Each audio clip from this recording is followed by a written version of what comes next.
I don't lose the energy of our conversation by chit-chatting Sure, with. sure, sure. I'll introduce you properly in just a second, but I want to, I read your book today, had a good time reading it, Thank you. and enjoyed it. And we are live now, so I can introduce you properly.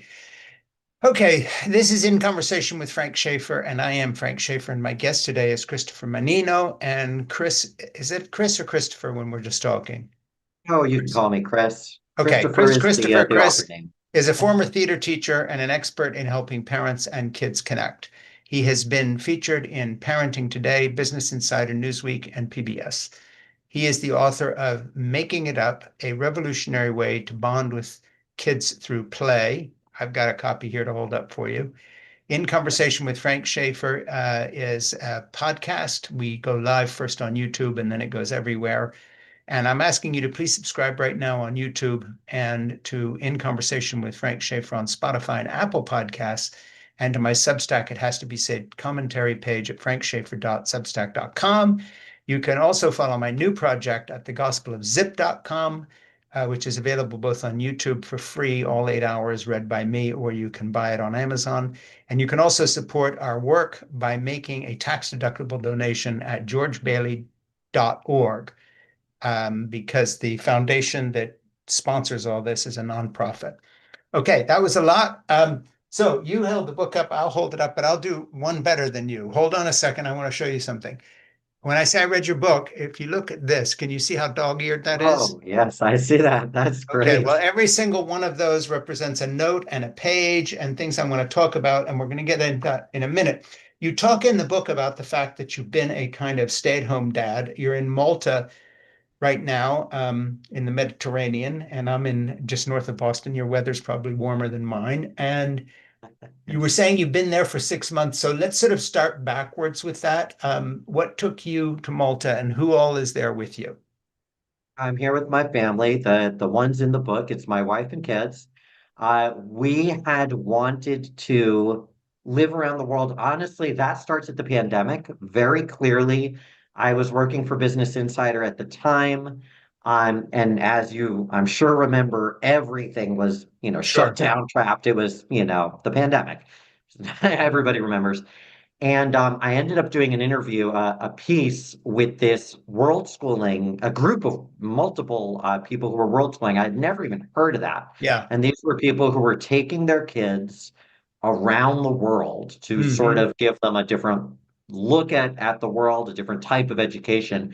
And the fact that that interview happened when we were in lockdown, and my Yeah. wife and I had both lived abroad, and we were like, we want to do this. So we Yeah. had always planned.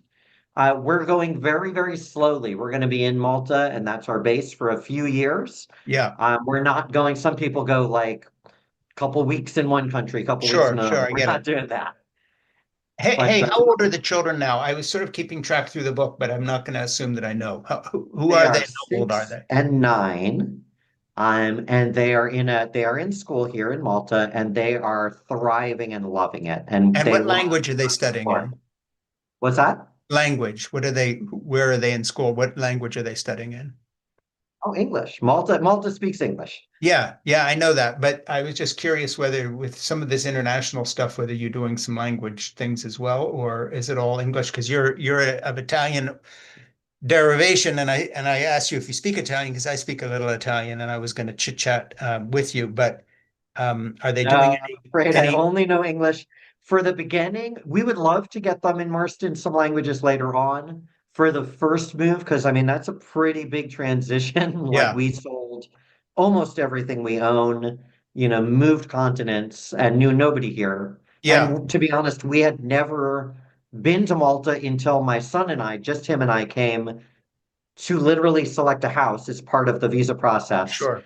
And we were already in that point when we had first come here. So we wanted to go to an English speaking place and an English Hmm. speaking school to start.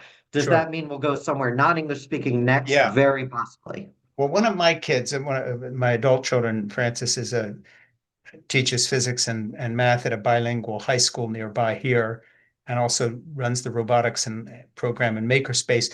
when we moved here from Switzerland in 1980, he was 7 at the time. His sister was 10, and they had been in the Swiss public school system and were fluent French speakers because of that. And we found a bilingual high school nearby here by very good fortune. I mean, it's not typical, but they, were French English. And so, of course, it made the transition much easier for them because they were able to keep going with the language. Um, that's neither here nor there. Let me jump into the book here a second. The first thing I'm going to ask you is in the book, you're talking about the fact that you are the primary caregiver for your kids these days, or do you share that with your wife, or how did that work and how did you get into that? During the writing of the book, for about 7.5 years, I was the primary. At this point, we've both gone back to work full time, Sure. like right now as we're doing this talk. So we split that now, and we have babysitters help us too. But for 7.5 years, I was the primary because when we had our son, I was teaching. I was teaching high school theater. Yeah, My wife was working. My wife was actually working for the Peace Corps at the time. And she was making exactly double as I was for sure. significantly less hours. And I was having panic attacks when my son was in daycare, and we were like, we don't really like this. Yeah, Maybe one of us should stay home. And yeah, I mean, as the theater teacher, and I was at a big program, we did 5 productions a year. It was a wonderful theater program, but yeah, I was at school like 12 hours a day, yeah. sometimes even 6 days a week, again for half the pay. And of So course, we the decided through I line in would your stay book, home. making it up a revolutionary way to bond with kids through play. I need to tell people I read this and I really love it. And I've written on similar subjects myself. So I bring actually some good background to this. And I thought it was terrific. I didn't know what I was going to make of it. My producer, Ernie Gregg, said, no, you're going to love this book and you really will connect with this. I'm always dubious. You know how it is if you write on things yourself and have experienced similar things, it's like you kind of, okay, fine, another influencer with an opinion on how to raise kids. God help us.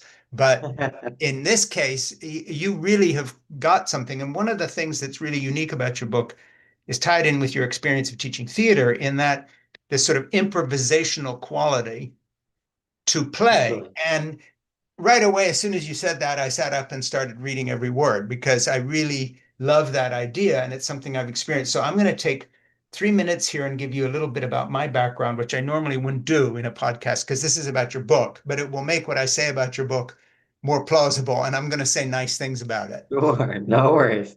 So my wife Jeannie and I have been together 56 years. I'm 73, and we have 3 grown kids, 5 grandchildren, 3 of whom live literally in my neighborhood, walking distance. This morning I got up extra early to cook them their school lunches because my Christmas present to my 15-year-old grandson this year was I'll do 2 school lunches for you a week because I've done cooking for them their whole lives. Literally, I have cooked for them as well, so my wife and so forth, as a primary caregiver of these grandchildren, hands-on, no babysitters, no daycare, never. They've never had another caregiver except me and my wife, Jeannie, other than their Mm. parents.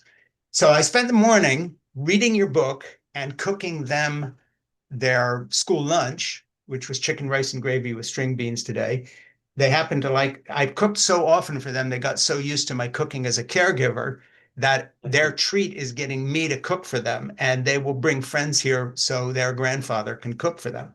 So, anyway, that was the morning. So the interchange of my own caregiving with reading about what you're doing with your caregiving and your book on play derived from the idea of, really non-structured, allow the child to do something, don't ask questions, don't correct, and so forth, fits so well with the last 17 years of caregiving of 3 grandchildren. So we're 2 different generations, but I really connect with you as a father and parent because everything you talk about in your book is what I have gravitated towards organically. And so, when I say I love the book, I bring to it a hands-on experience of something very similar, and it fits with everything I've learned as a father and grandfather. So I'm an older generation, and I've gone through this twice now, children and grandchildren. I'm a much better grandparent than I was a parent, but I heartily endorse this book. If you're a parent, a young parent, or grandparent, and you're trying to figure out the next step, not in childcare specifically. This isn't what you're going to expect, but in play. And of course, playing with a child is the best there is of childcare. Not, non-structured play, not too many, not too many piano lessons and drum lessons and dance lessons. This is playing.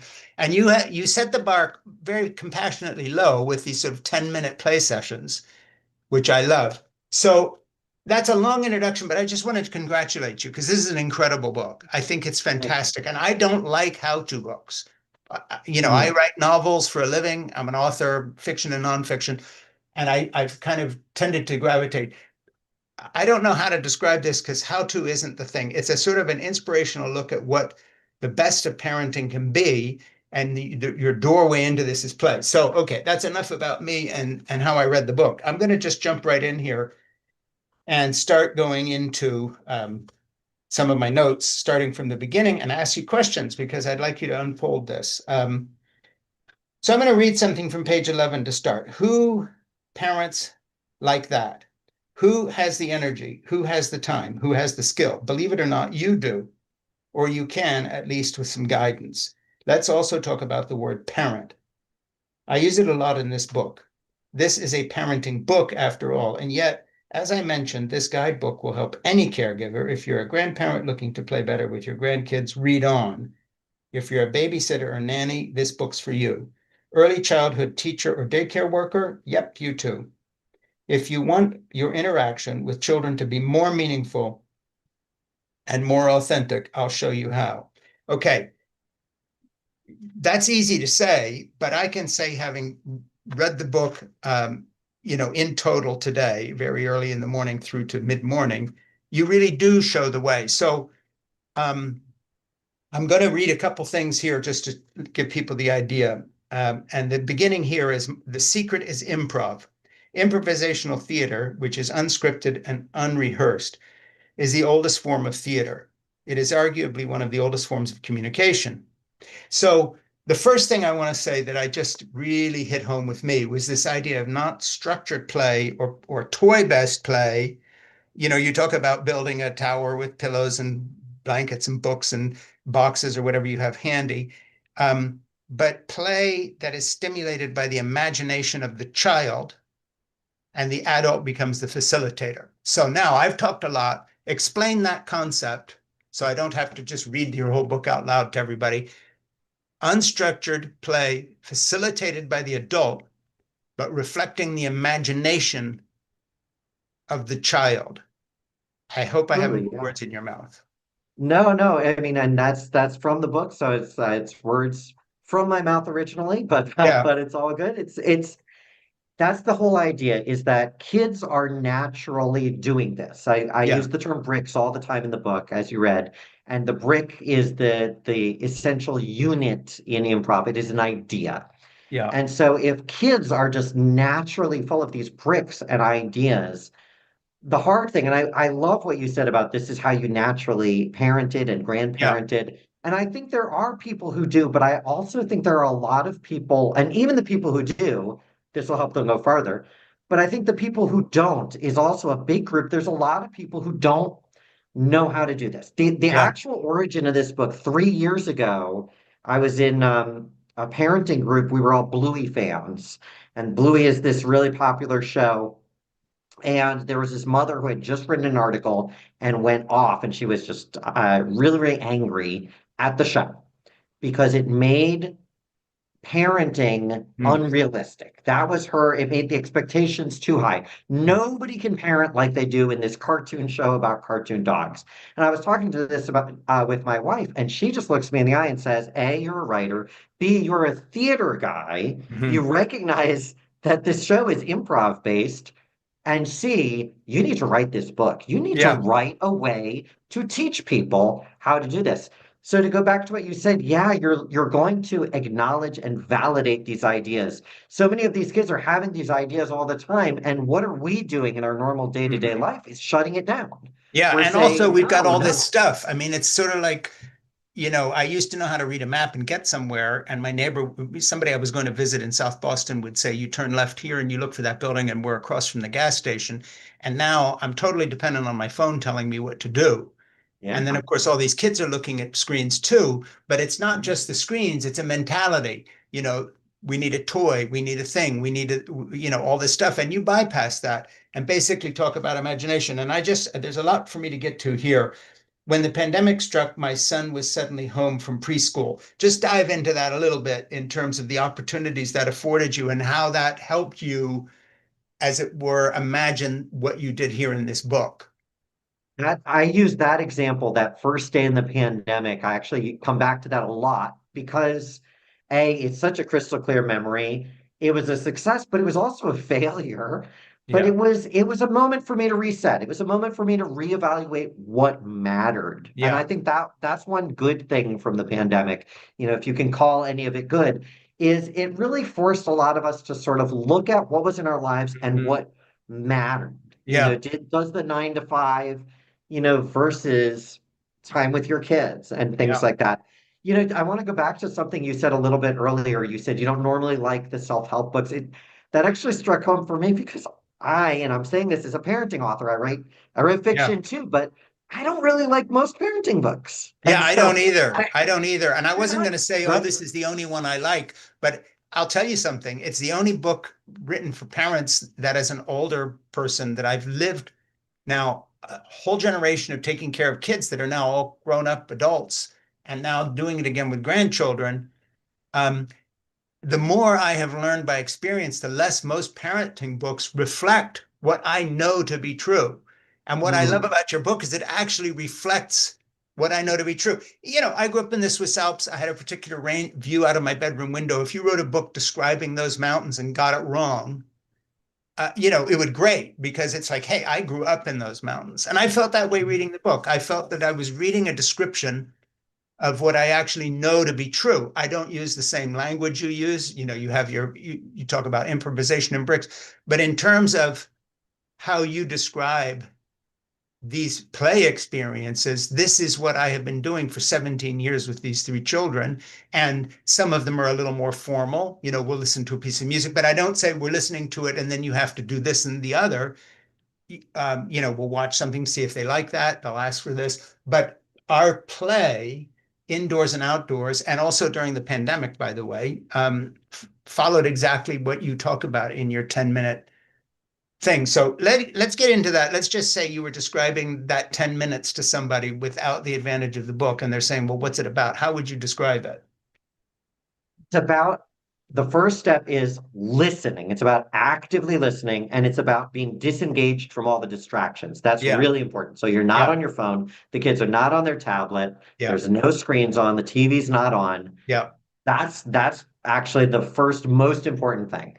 So then those 10 minutes are happening and you are forced just by turning everything off to really pay attention to them. yes, And I yes, think that alone is one of the most powerful things yeah, that a lot of modern parenting books kind of gloss over.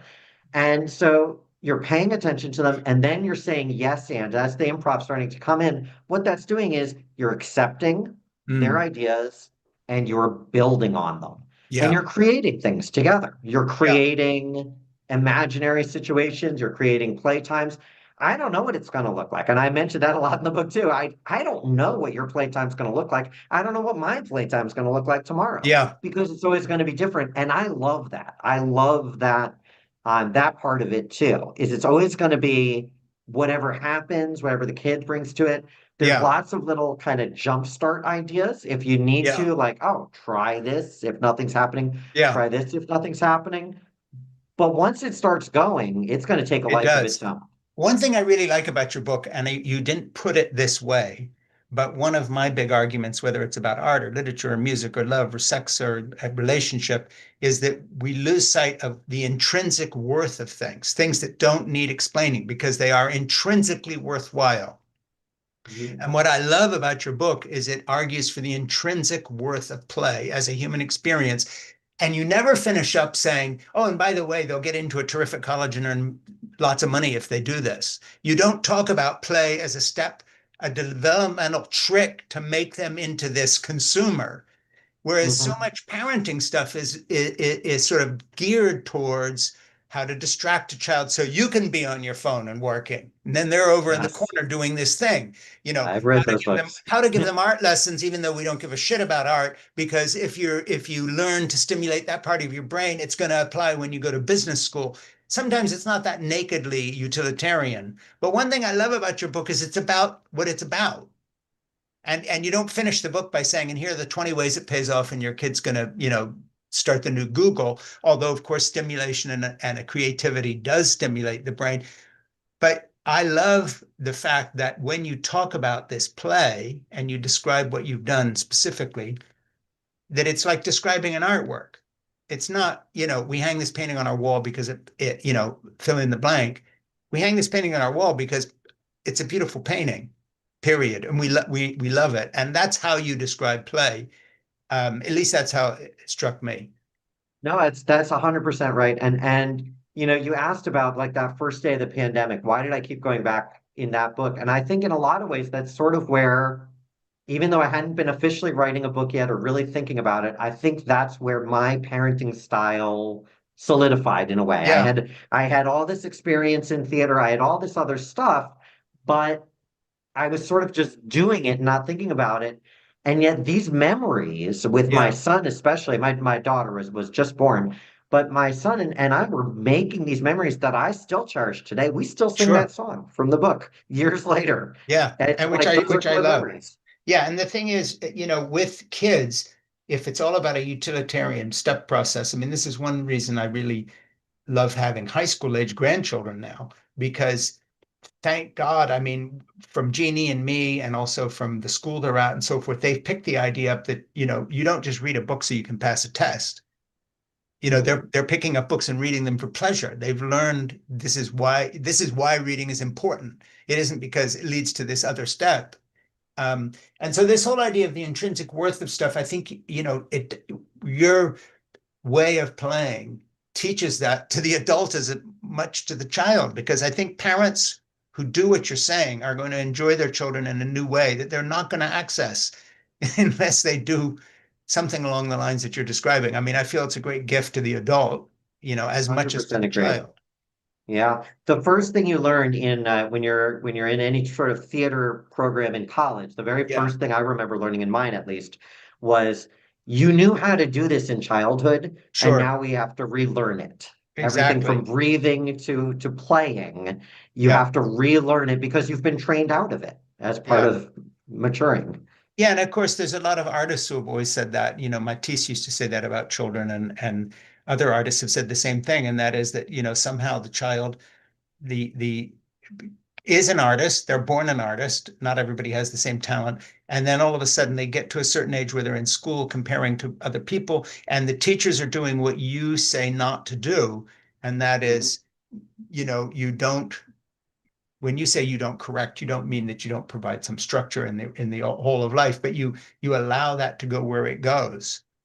So, it's so you say many things of training periods requiring years of study and trial and error. Perhaps you worked for years to get where you are professionally or academically, yet there is no real parent school to teach you what to expect. And I think obviously, what you said is completely true. And then this is early in the book, and then it feeds into this. And here's you are describing yourself. I'm a former actor, but there's no script for parenting. And that's the beauty of it right there. See, this is what I love about your book, that there is no script. The secret to what I'm going to show you is actually the same thing actors use when they step on stage and don't know the lines. That secret is improvisational theater. I'm going to walk you through the rules of improvisation and show you how to apply them to your own parenting. And that's where I was saying to myself, okay, we'll see, we'll see. Does this match what I've experienced as true? And then lo and behold, it does, and I Mm. really, and from then on, I was in it. Before becoming a stay-at-home dad, I taught high school theater. We've talked about that. And then you say, what made this experience exemplary? We all had said yes and again, like an entire film or novel, only without any planning or rehearsal or practice at all. And that is what playtime should feel like with your kids, too. Not every playtime is going to be an earth shaking, life altering moment, but some will. And the making it up method, and you capitalize that, will change you and your child for the better. So that's kind of the thesis of the book, laid out at the very beginning. And then you talk about this here, as we get into a little later in the section. In reality, not every moment is the perfect time for intense play. We work, we have responsibilities, and we have lives. I am not saying to forget everything else all the time. That's unrealistic. However, and I underline this part, there does need to be some time when you are, and I love this, and I would put this up on a wall, when you are 100% focused on the child. And that, I've got to say, as a grumpy old grandfather, observing other people parenting and caring for kids, way too often they're looking at a phone, they're doing something else. And it isn't that they don't have to sometimes, but when you see somebody parenting and you never observe them 100% focused on the child, then you really feel an ache because something's really missing. It's like, Yeah. the child is not your peripheral responsibility. This is the center of your life, whether you know it or not. And it goes very quickly. So I love that. So let's talk about that, the 100% focused on the child and how that translates specifically into playtime, because you're not talking every minute of the day. And what do you mean by 100% focused on the child? What is it and what is it not? So it is just, as you said, it's actually paying attention and listening and being there, being Yeah. present. And I Yeah. kind of talk about that later at the end of the book on how you can get rid of the mental clutter. That's a much later thing, but I think it's part of that. It's part of that being there. And I've had that same ache. I've had times whether I'm on a playground or I'm on even just the cul-de-sac we used to live. I remember we would go out and my kids would be playing with some of the other neighborhood kids. Yeah. And, the other parents, the phones are an addiction. I get that. I get that Yeah. they're made to be an addiction. Yeah. But, and I'm not saying you shouldn't ever check your phone. I'm not saying you shouldn't ever, just talk adult to adult. But make sure you're having time where you are with the kids. And I think there's a lot of people who don't. I think there's a Yeah. lot of people who Yeah. forget that. Oh, the kids are home. It's time to, get them fed. I'll pay attention to getting them something on the table. And then I've got to do this. And then I've got to do this. And then I've got to do this. And, that's actually really sad. It is. And 10 minutes is not much. I Yeah. think if you really can just devote 10 minutes, if you have more than one kid, I actually expanded on this in the course a little bit. I really advised you to do 10 minutes per kid. It doesn't have to all Of be on the course. same Yeah. day, but at least 10 minutes per kid. And I make that effort too. I definitely practice what I preach. I try to give each, I only have two kids, but I give them each 10 minutes of undivided, full dad attention every Yeah. single day. And Yeah. And and honestly, that's key. That's key to our relationship.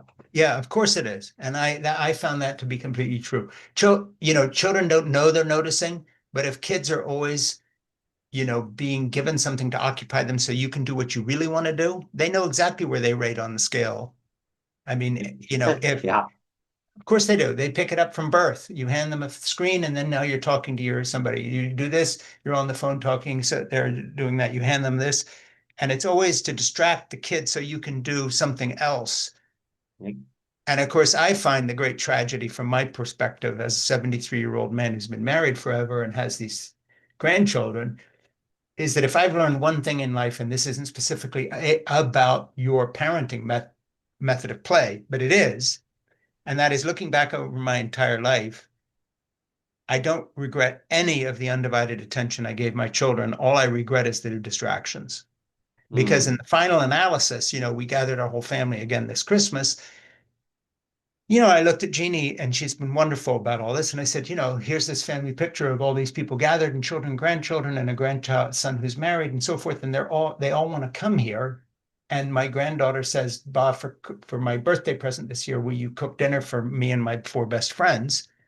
Well, there's a reason for that because of course I've been busy sometimes, but she has had my undivided attention. Another word for that is love, by the way.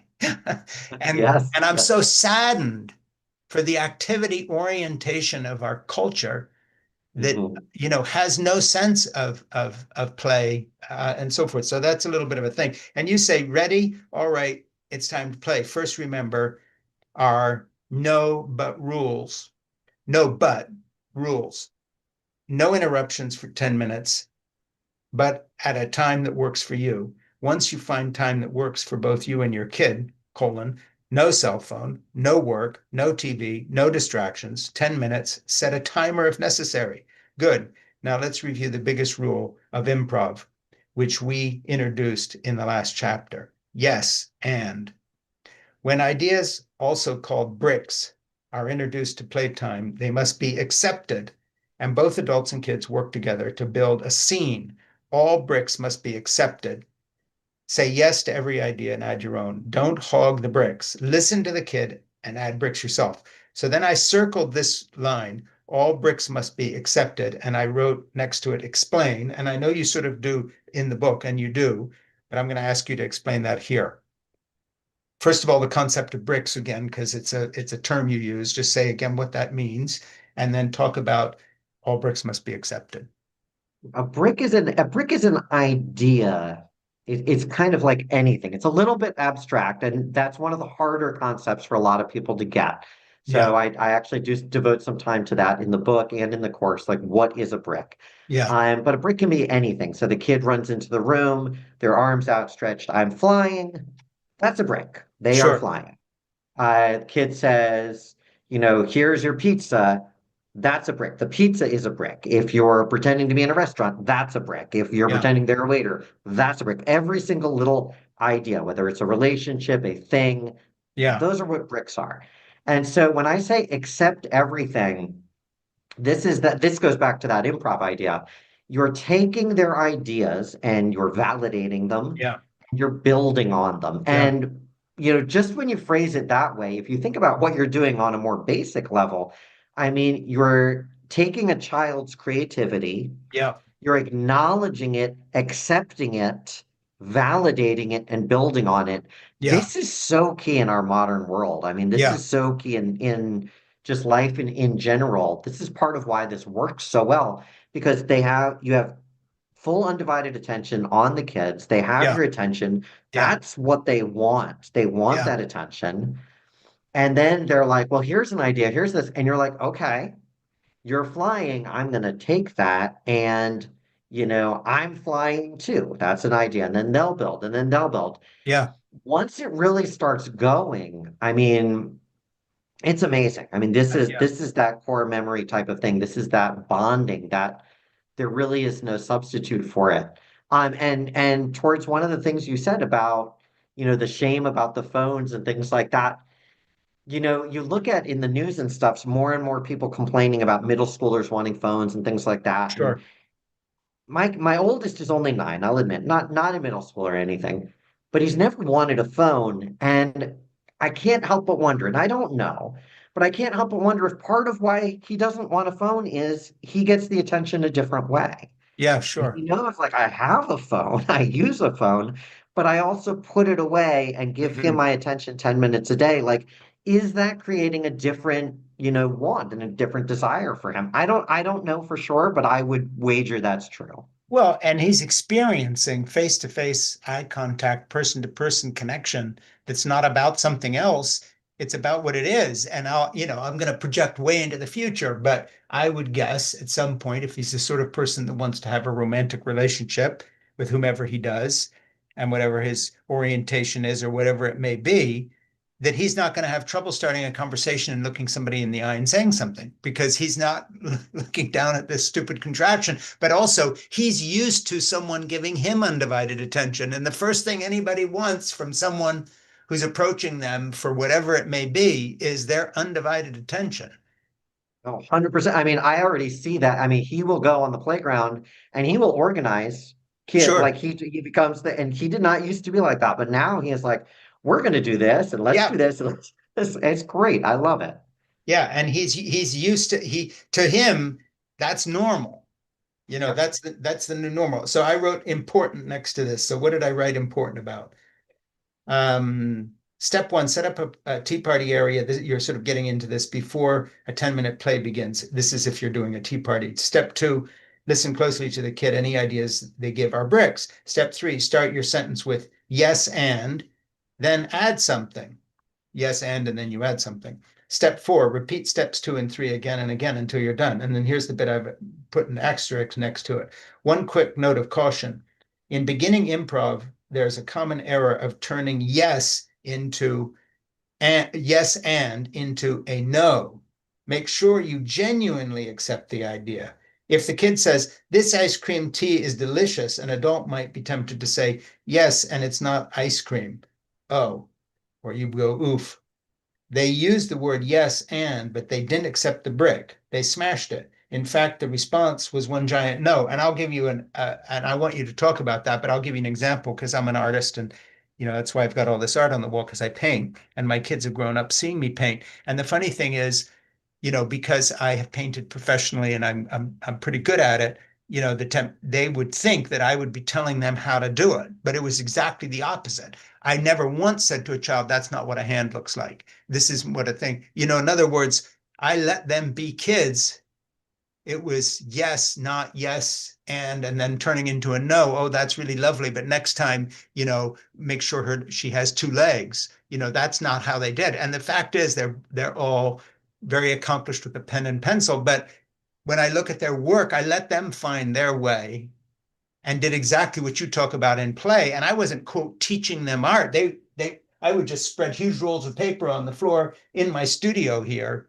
I'd be painting at my easel and I would say, you can use anything you want in here. And that was my total instruction. How That's to get the great. cap That's off a marvelous. tube. That was it.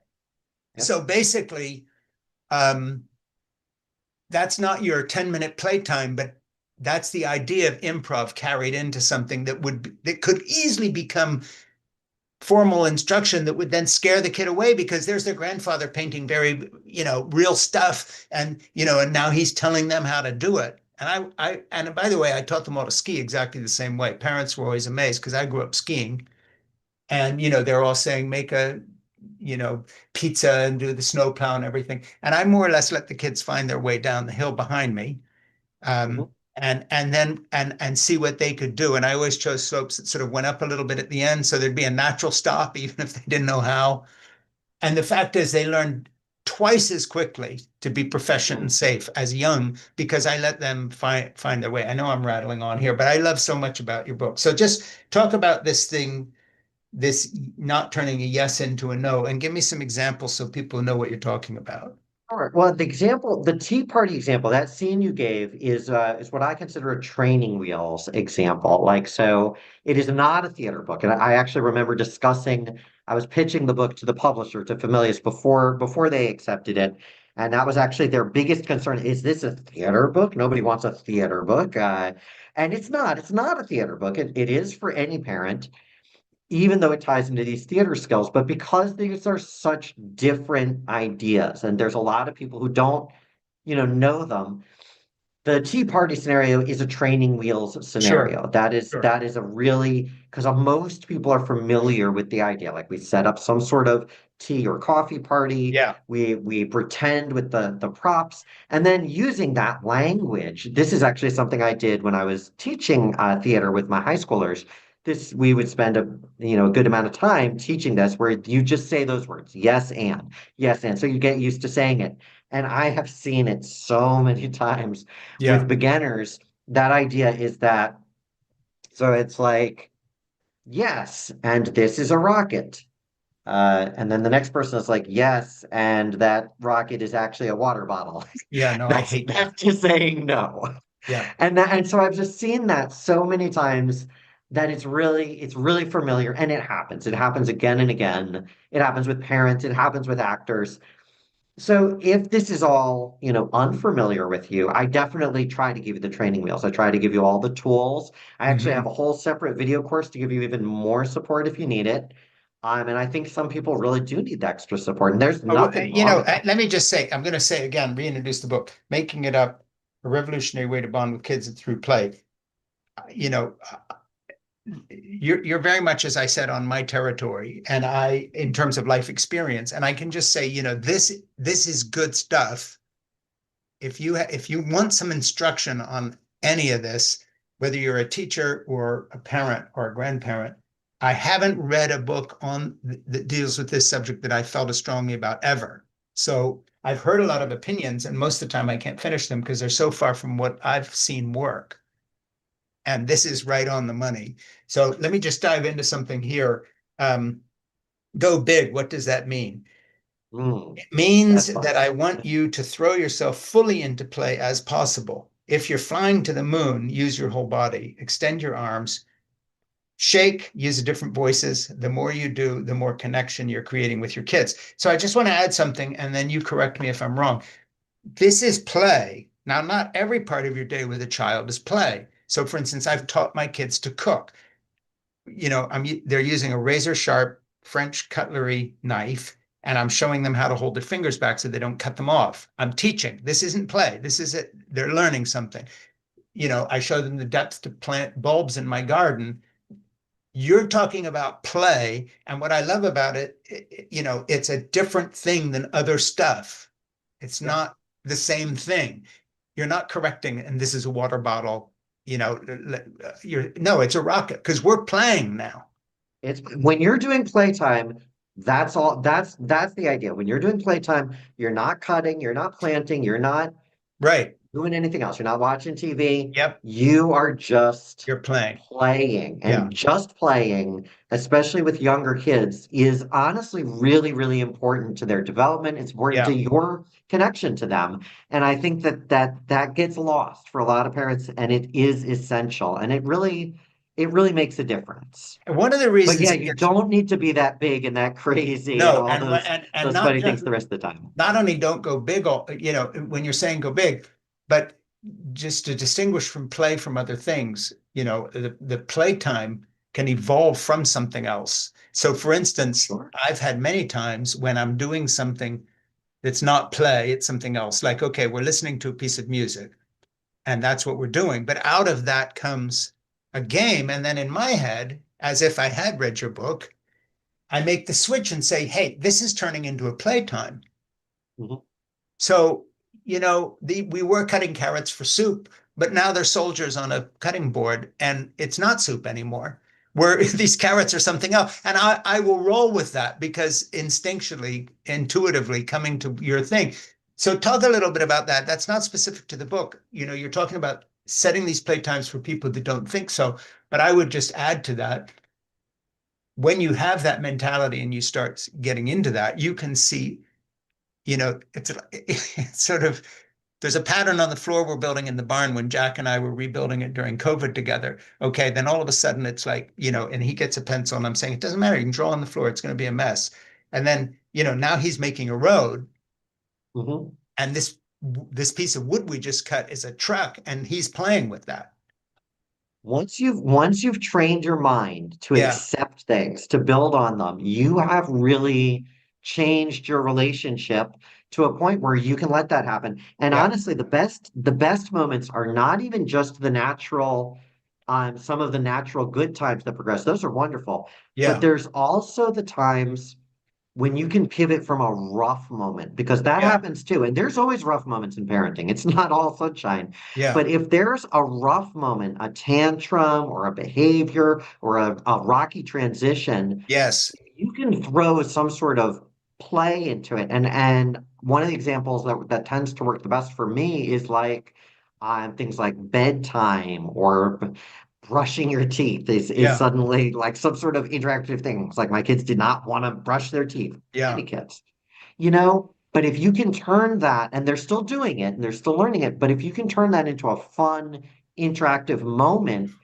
you can actually have some really transformational moments with that too. And that can be really strong. yeah, you can. And a child, and I love when you, in the book, I've got it written down here, underlined somewhere, but, very common sense things like they need to go to the bathroom, they're hungry, stuff Mhm. that distracts from just, and so I love those little, experiential insights. Let me reintroduce you a second. This is In Conversation with Frank Schaeffer. I am Frank Schaeffer. My guest is Christopher Mannino.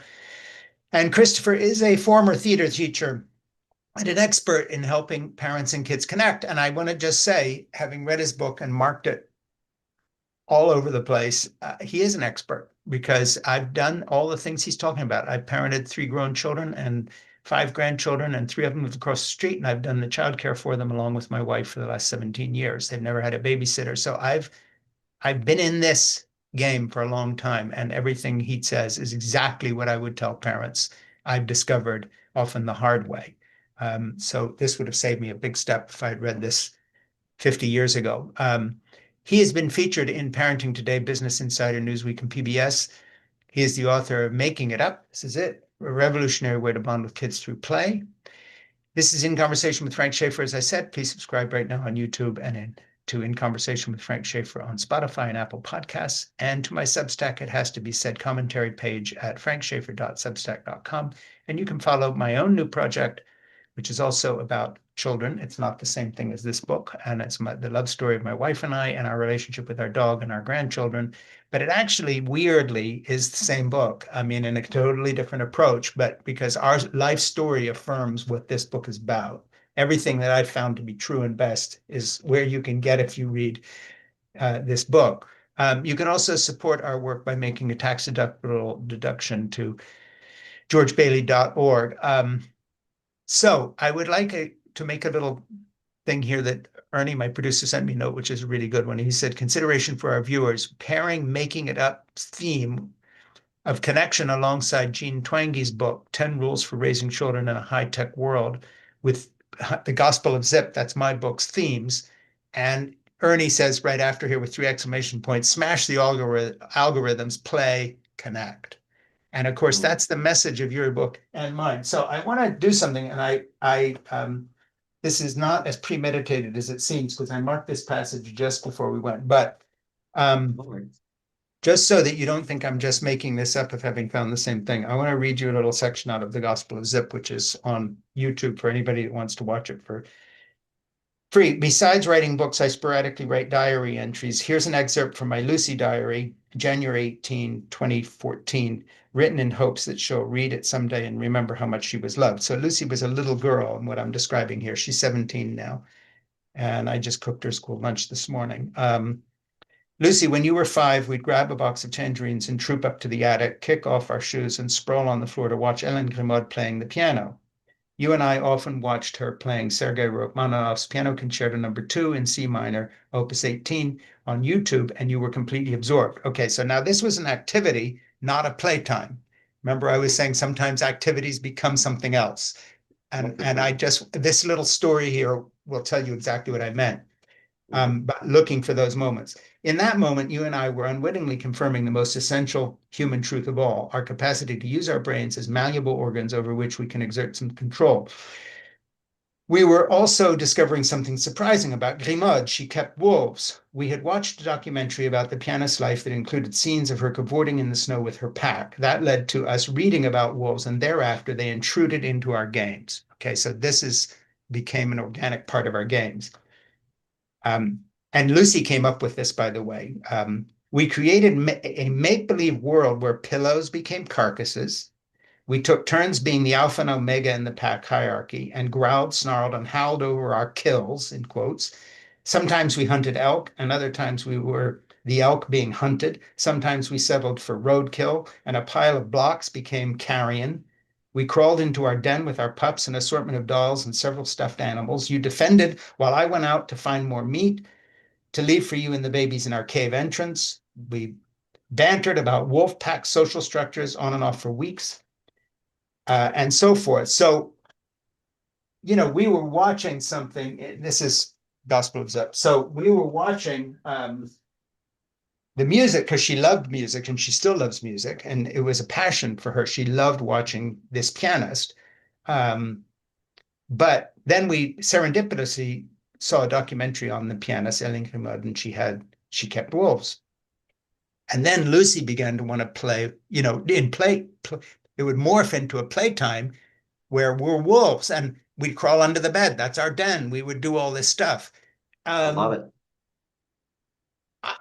I've done some interesting things in my life, but I can honestly say, as a 73-year-old man, this is one of the greatest memories of my lifetime.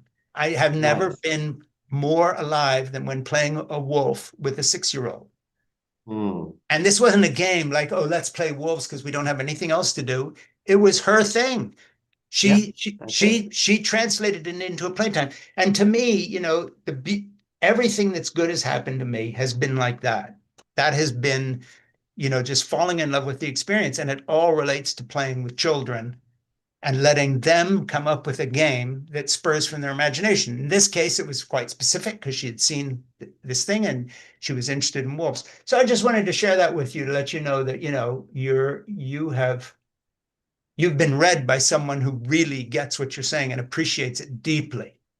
I appreciate that. I appreciate that. And kids, especially that age, they need to kind of show themselves that way and explore the world and have that imagination. It's coming out of them. All the young kids I've worked with, and it's been many, this is this is the norm. They love to kind of process things that way, to explore and to experience, and it's wonderful. And it can make for absolutely wonderful, meaningful playtimes. Yeah. It's really is amazing. And yet you're quite realistic and you say, play is work. This work can have long lasting impacts. You say, trust me, you know the rules. And the more you follow them as the expert, the more those sponge like kids will absorb. You'll be astounded at how fast they add bricks of their own, these bricks being the story elements, or start adding questions. And then you put this, you have a little list here of three. Don't force, don't correct, just guide. And Yep. one more important note in this chapter. This is work, yes. I'm redefining your relationship with your kids. This might be some of the most important work you do. It can have long-lasting impacts on your family and on your children, including their confidence and creativity. Amen, amen, amen, by the way. Yes, yet, while there's work to it, the process needs to be fun. If you're not having fun because you're stressed about the rules in the last chapter, just relax. Try not thinking about the rules for a few sessions and come back to them when you're ready. The rules will help. However, at its core, each session of capitalize, making it up, should be fun for both you and the kids. That's very important. And that's another way of saying what I was saying earlier, that you're preaching the intrinsic worth of play. Mhm. And of course, the intrinsic worth of fun, which was what I discovered playing Wolves with Lucy all those years ago. I mean, we didn't, it was totally unstructured. We just followed. And I did not say, hey, this isn't a cave, it's a bed. You know what I'm saying? In other words, No. I was instinctually doing what you were saying and never condescending. Oh, well, we'll pretend the bed's a cave. No, this is a cave. She's just the mother wolf under there with her dolls, and telling me to go find something, go hunt her some elk. Okay, fine, I'll do it. Um, but anyway, I talk a little more about the work aspect of treat this seriously, I think is what you're saying. This is a thing. It's not just, oh, Well, well, and part of it is you have to commit. This is January, right? And so many people, the common thing you see on everybody's posts right now is, I'm going to go to the gym. I'm going to go to the gym, right? And everybody goes yeah, for what, like a couple weeks, and then they stop. And that's the common sort of joke, if you will. The gyms I've been in, we always see the membership go way up in January, and then come Valentine's, nobody's going anymore. This is different. Like, if you're going to do this, you have to commit to 10 minutes a day. Not, yeah, if you miss a day here and there, yeah, okay, you'll live. But you still have to commit to doing it regularly. You have yeah, to commit to that time to your kid. When I say it's work, this is not something where, all right, I'm going to pick this up and I'm going to try it tomorrow for 10 minutes. That's great. And I'm never going to look at it again. I'm never going to talk to my kid again. yeah, They can have their yeah, tablet again. That's not going to do anything. That's yeah, not going to change anything because, what you're just reinforcing that your phone means more to you or their tablet or whatever means more to yeah, them. You're reinforcing all the wrong things. So the part of the work is the commitment to set aside that time. And, as somebody in their 40s, like bluntly, time is money. Like I get sure, that. We of run course. multiple businesses ourselves now. That is valuable. And setting aside even just 10 minutes a day or multiple periods if you have more than one kid, Yeah, that's a value in itself. And so for me, recognizing that that value is important, that's part of the work. yeah, Recognizing that when I'm in that playtime, when I'm in that making it up moment, I talk about the anchor a lot later in the book. That's all about being present. That's Yes. part of the work too, is you have to be there.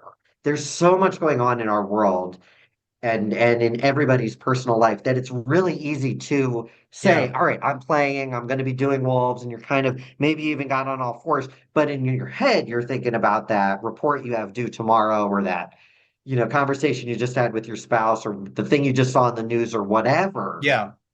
That's hard. That's hard Yeah. not to let your mind go there. Yeah. That's work too. So Yeah. making your attention on the kid, that can be work, but it's work that's really worth it. Yeah, you have a recap. I mean, it's about halfway through the book, I guess, a third of two-thirds of the way through. Recap cheat sheet. One, 10 minutes a day, no distractions. Two, and say yes and to all bricks. Keep adding, avoid questions. Don't break the bricks. Stay in the moment. Be specific. Toys, they're not necessarily your friends. I love that. Don't plan ahead. Go big. Be a guide, not an equal. Have a strong anchor at all times. Kids are sponges. Fake the energy to grow it. I love that. Fake the energy to grow it. That would apply to so many things in life. Fake the fact It that I, works though. yeah, it works well. Ernie sent me a good note. He says, "Has Chris found that phones, tablets are the biggest offender in separating parents and their kids, or just killing imagination overall? How would you rate that? That's a good topical question." Don't know if I would say the biggest offender. I don't know if I would label it that, but they're definitely, and don't get me wrong, I'm not anti-screen time. I mean, my Sure. kids have tablets, we use them, and like there is a time for that. There's a time where I honestly my kids are both into Minecraft, and they Mhm. build in the same world. And it's like I value that. I actually value the creativity they can unlock in that. It's really cool. That said, that doesn't supplant or it's different than when I need to connect with them. So Sure. there's going to be time where, okay, now the tablets are off. Mhm. Now my phone is off. I'm not at work. I'm not on a YouTube video. I Right. am just with you. We're just doing whatever. And, we make the time for it to happen.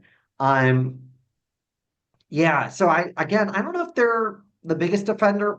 I will say, I think the phones and having the internet constantly in your pocket, I think one of the challenges for us as parents now that's even different than, like even 10 years ago and Yeah, not that long ago, like it is kind of tempting that constant lure of it is. what's new right now, or what emails do I have to check, or what's going on. That kind of instantaneous, and it Mhm. is an addiction, and it's meant to be addictive.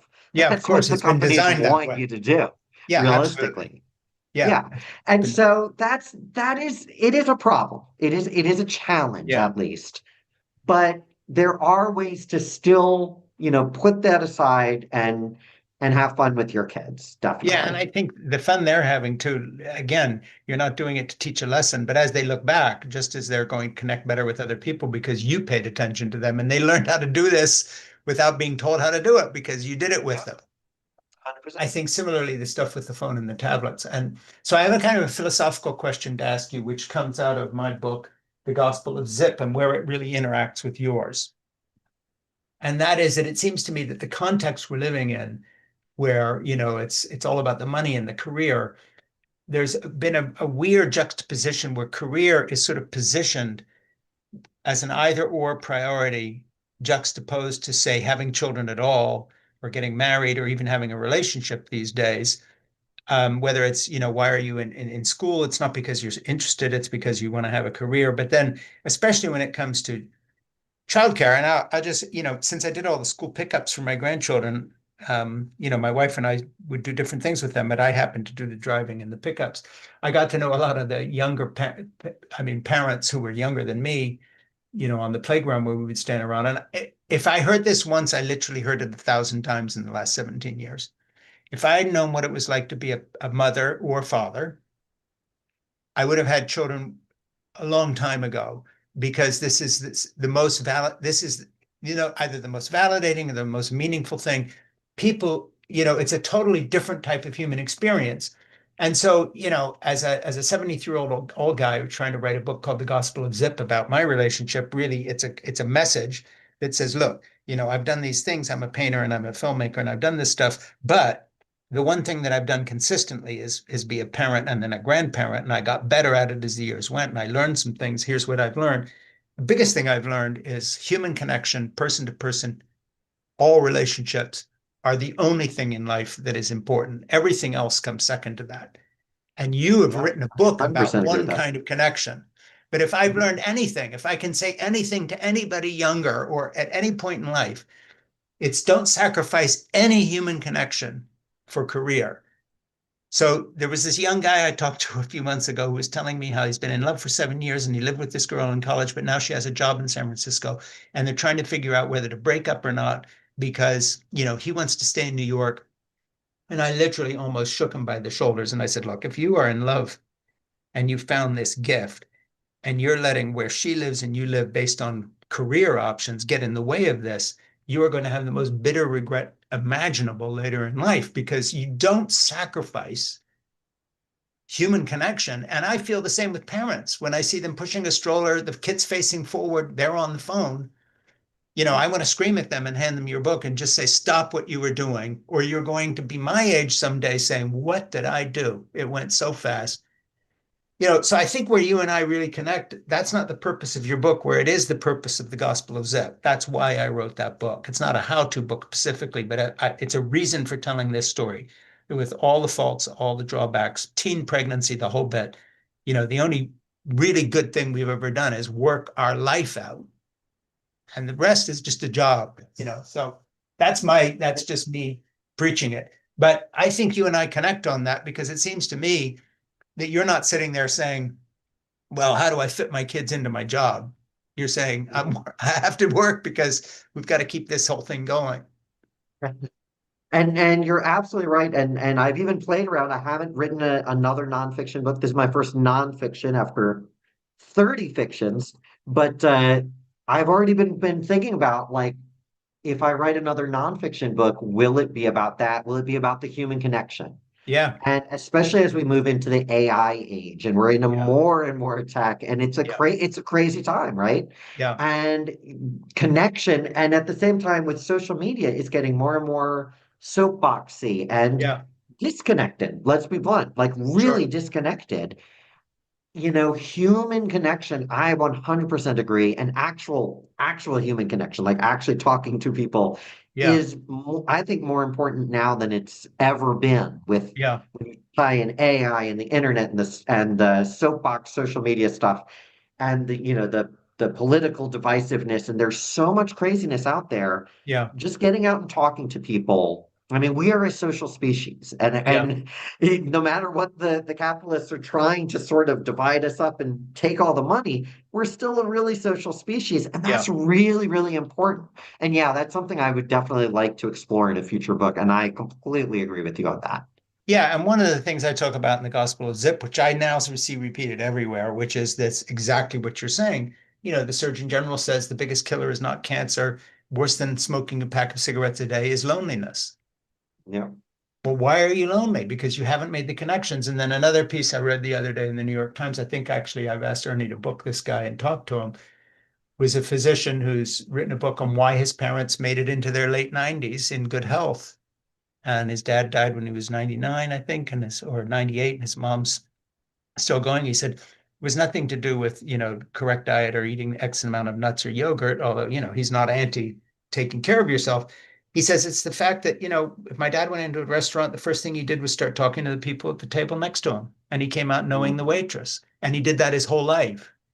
So he That's always was fantastic. feeling warm. And then he, as a doctor, this writer was talking about how, yep, this lowers blood pressure. Yes, you have less strokes. Yes, this cuts the chance of dementia by about 30% if you're a highly connected social person, as opposed to this. So the ultimate irony is this sort of nerdy scientific AI approach to life is actually creating a world that isn't even good for you when all you care about is longevity. You'd still be the guy who puts the phone down and plays with your kid Yeah.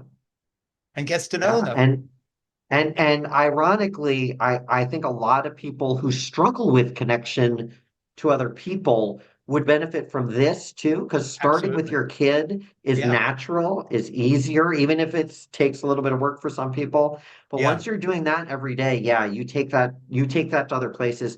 And I would say some of that and some of that approach mirrors my own journey as an at-home dad, as a dad, as Yeah. a male particularly, when I started it, I both some members of my family and a lot of people around, like I would go to the library, um, the reading group, like the book club for Sure. toddlers with my son, and I was the one guy.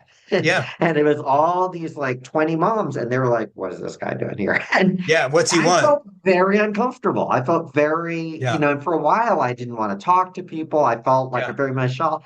And, a few months after that, I was like, screw it. This is about my son. He needs friends. I'm going to start trying to talk to the Yes. moms, getting out there more, even if Yeah. there's less stay-at-home dads. Yeah. And once I got past that fear, which was turned out to be completely unfounded, like most fears, Sure. once I got past that, I all of a sudden I felt better. I was connecting more with him. I was connecting more with other people, Yeah. and that's when it starts rolling.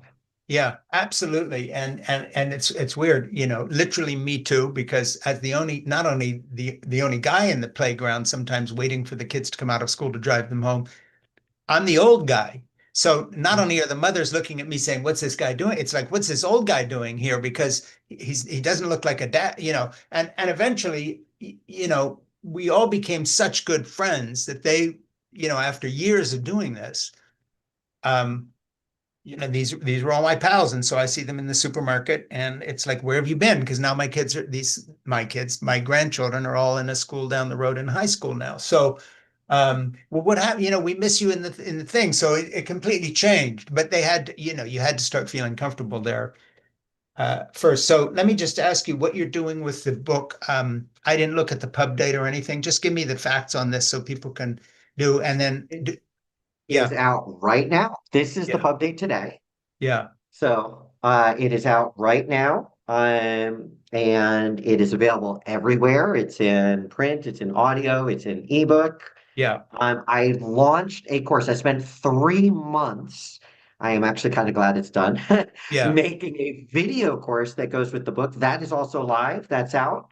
And yeah, I'm just kind of doing the podcasts and Good. the interviews and the magazines. I'm kind of on the circuit, as they say at the moment. But Well, I'm really excited. It is yeah, genuinely, I'm so proud of it. And one thing that you didn't mention that I really think added, I was talking to my editor. And this is Familius, and Familius does a lot of picture books. sure. It's kind of what they do best. And I was like, is there any chance we could have this illustrated? Like, Yeah, I'm not really an artist, but is that, sure. and she's like, let me look into that. And they ended up finding an illustrator, Corey Reed, and I think that the illustrations throughout add a lot too. Yeah, I think They're they do too. beautiful. And I Yeah, enjoyed the it's bio really unique. at the back. One thing I want you to do so I don't forget here is you say don't plan ahead, and I love that.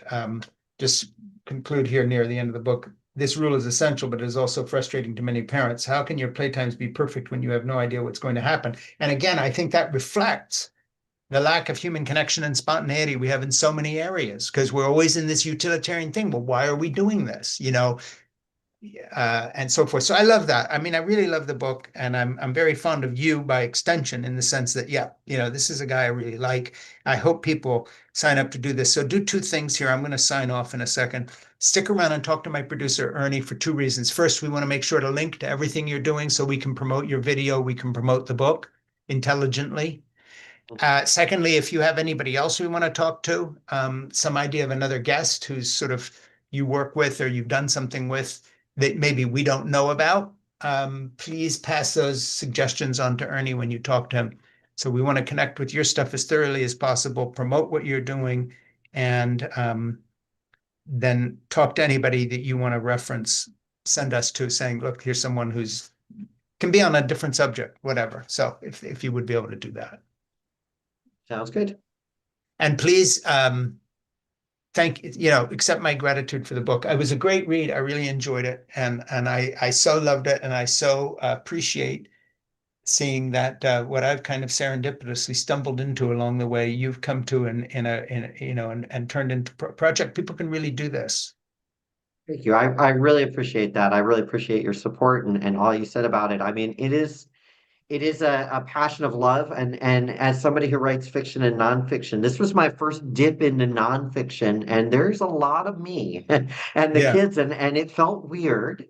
yeah, It feels weird. There's no villain, there's no plot. It's a yeah, very different process, but it's also like me. And then when they sent me the cover, and it's a guy with a goatee, and I was like, yeah, is that supposed to be me? And I don't know if it actually is me, but it sure looks like me. yeah, And yeah. it is very me. And so it is a little more personal in some ways than It anything is. I've done before. And it's exciting, but I'm so grateful for your support, and I'm grateful you liked it. And I really think a lot of people are gonna get a lot out of this. I think it I will think they help a will. lot of people. I think they will. And it's very accessible too. So, hey, this has been great. Stick around and talk to Ernie. Thank you so much. Say hi to your wife, say hi to your kids.